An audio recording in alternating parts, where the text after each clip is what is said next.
So Quizartinib is a type 2 second generation FLT3 inhibitor, which means it will only inhibit the FLT3-ITD. Now, the FLT3-ITD mutation is actually the mutation that's associated with a poor prognosis. Even though the current ELN stratification has reduced the FLT3, regardless of allelic burden, to intermediate risk, we know these patients have a very high risk of relapse, especially when combined with other mutations such as NPM1 and DNA methyltransferase 3A. It is a more potent inhibitor of FLT3, a more specific inhibitor as a second generation than the currently available midostaurin for patients with newly diagnosed AML in combination with chemotherapy. The QuANTUM-First study aimed to show if the addition of a more potent and specific FLT3 inhibitor such as Quizartinib to a backbone of standard induction, consolidation, and maintenance, including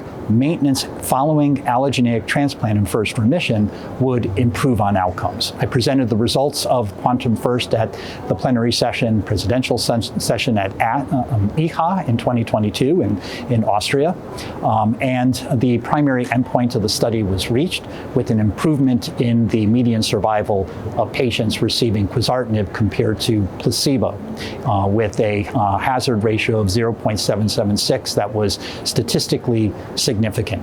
We believe that this survival benefit was based on the observation that the duration of remissions we were seeing in the Quizartinib arm were longer than with placebo.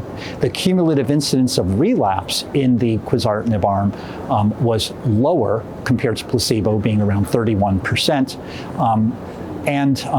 What we're showing at this year's Congress is that Mark Levis is showing MRD data looking at a very specific FLT3-ITD PCR MRD assay, where we show that more patients who received Quizartinib had a completely undetectable FLT3-ITD by this PCR assay than patients receiving placebo, and there was a threefold lower median in the FLT3-ITD allelic ratio that was found, or amount that was found.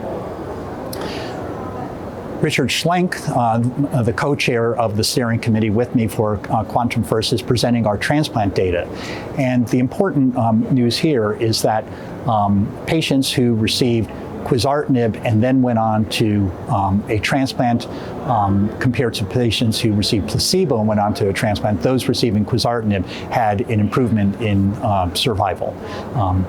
But in general, as was shown in the first presentation, patients receiving Quizartinib, regardless of transplant, actually were having a better overall survival.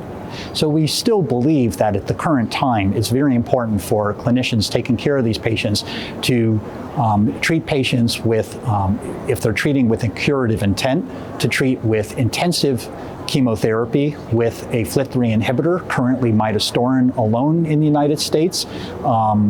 Hopefully Quizartinib soon.